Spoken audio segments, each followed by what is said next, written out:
le hmasain kan house leader le kan chief minister ni bok member zom tak Lalduhoma lo somang Speaker kalome ama saberin edin munsang tak mai le zom tak mai ilo chelta hi kalom pui che a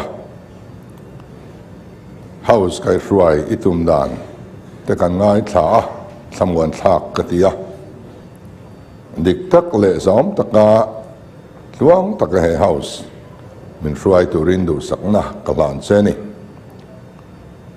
adol le chuan kabial 26 ser chief constituency mi puite tram ni chunga voi thum min thlang ting tu te nena le pathian nena lom thu ke soibok ani ten kan member zong song te kalom pui vek chuwa MLA ni hi Chen khatan chuan a olviau ani mai theya chen khatan chuan a har hle ni voi som le pali in thlan hi kama chon toa voi riat ka tla toa voi ruk ka tling to ni so wang chuan kan thian kan candidate puite lo ho tling tari lo te po beidong mai lo kal zel turin he house kal tang hian kan sa doa tin House member kan ni hian zirlai exam tour ang deu maya tran kan lak reng angaya zirzo om thailo ni taimak le thorim apoi moe ema thil thar kan la ton ngai lo fiat thar tur zir tur kan ngai ema session voi khatna tangin taima le malo chu kan fiat don ani orientation course te parliament in aron buat sai le anga chunga te po chuan tun ma lo kal to te po kal le atha thil thar om zela MNF sarkar masaber pulal denga kai hruai om tum khan lok sabha MP kan ilai nia orientation course a hian guest lecturer min mang ve a apoi mo zia le hlok zia hretu te zinga mi kan ni ve ani tin kan sum din mun kan thria austerity measures kan lak viau angai dona chuta chuan tram masalama member 10 kan lo enjoy thin engemo kan enjoy to don lova hlopo tipun ani don lova ruai tu te kan niangin mi pui ma kan ruai angai don ani inel na thiang hlim nei turin pu speaker kan member zong song te khacha duwa manibial theu en kol na konga inel na thiang hlim nei sela ruling le opposition clear sang lovin e sarkar hian bial tin te kairual taka mason na konga ken pen theina turin theitop kan chua pui theu don ani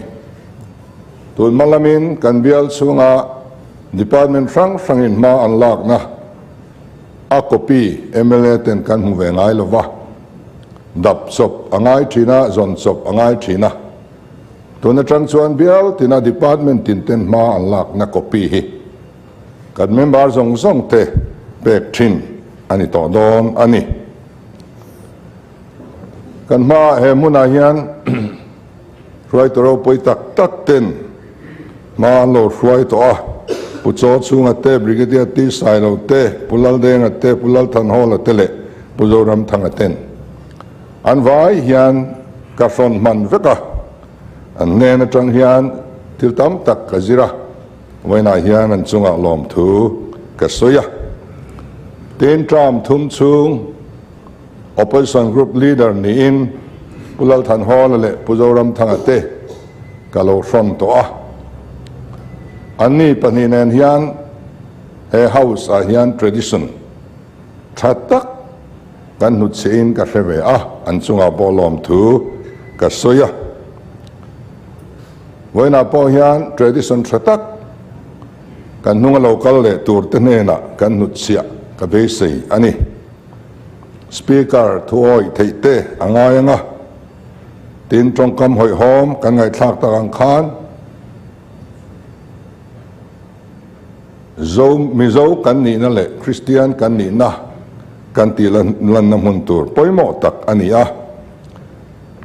India ram hun sang sanga parliament ate legislative assembly ate an che chia kan muthin heng chin dan thalo tam tak te hi kan lalut ngai lo ani culture front kan nia cái ni chuanin chu chu tung ding zel turin kan zawa in cái in nge na India rama chuan tur dang kan nei tam lo hle house zaom berle thaber en ton tla hei kan export ve thei tur ania kan ruai tu ma sa ten min lo ruai to ana an nung zuin chu chu ti lo thin kan tum don ani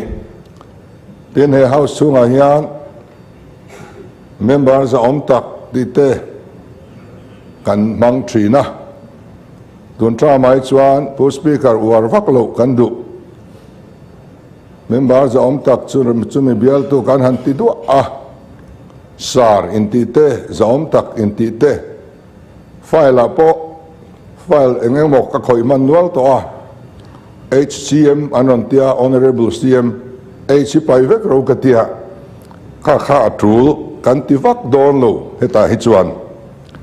tin mai chana chief minister in faksiak vak vak te eng kim maya kan chief minister zom tak zara ti te hi war ve lo tur ani chief minister zara engemo lo ti lo tin te oma kan soi ve zeu ani ro chuan chu chu thudang ania athoka phita house leader in tlon siak ang maya helain fak vak vak hi trul kan ti ve lo ani le khabu humor in parliament ti hi aum thina parliament member 10 house chunga nuiza an siam thin abu in siam thin ani nile ngin kan thu thin dona zandal som pakhatte chang chuan kan thleng le don ani chunga chuan muk takani lenga omreng ringot mai hi chu harve thina khamiania wang khan a heta kan thut chung hian kan business ti buai chuang si lova fiam thu han tho ham thin chang te po a thiam tan chuanin arem tura ngai la pu speaker rem ti na in chung te su thang tha local zel tu ten abu te point an laron siam vele du ngei don ani in zawain pu speaker nangma kaltlangin zoram mi puite Christmas le kumthar chibai kapu ka lim tak le thamuang tanga mang turin du sakna kalane kalome